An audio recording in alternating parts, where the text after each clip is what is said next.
الفنون مش جنون مع عمر الفيومي على راديو كيمت، محطة على المحطة.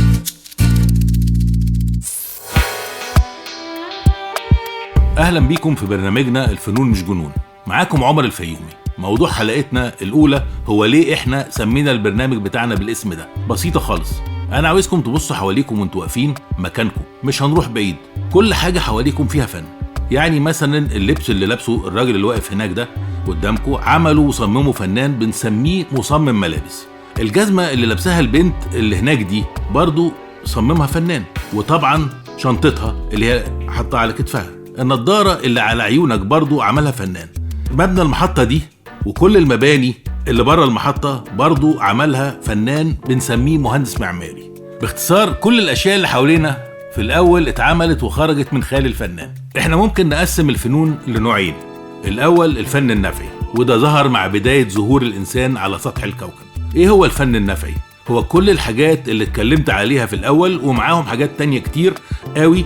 تقريبا كل حاجة حوالينا بنستفيد منها اسمها فن نفعي. نقول مثلا انها الادوات اللي في البيت حوالينا، الكرسي، الترابيزة، الدولاب، كوباية الشاي، البراد، اي حاجة هتقع عليها عينك مصنوعة دي صممها فنان متخصص. يعني ببساطة نقدر نقول ان الفن بشكله النفعي مش حاجة حديثة.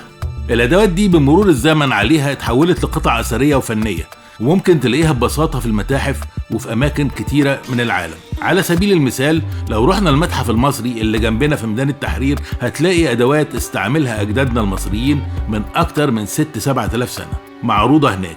وعلى فكرة كلها قطع فنية جميلة، لأن المصري القديم زي ما كان بيحب آخرته وبيعمل لآخرته كان بيعرف يستمتع بالحياة ويلونها بلون الفرح. نيجي بقى للموضوع التاني اللي هو الفن للفن.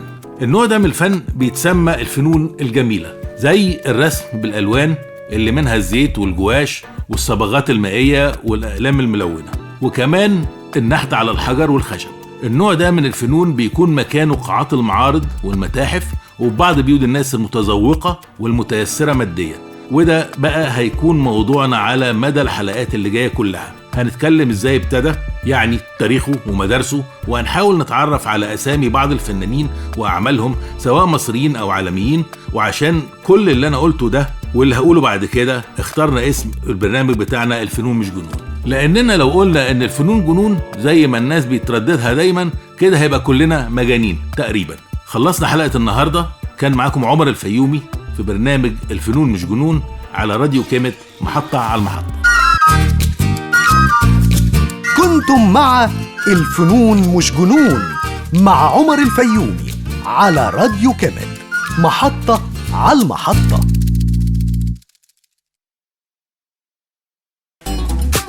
راديو كيمت. راديو كيمت.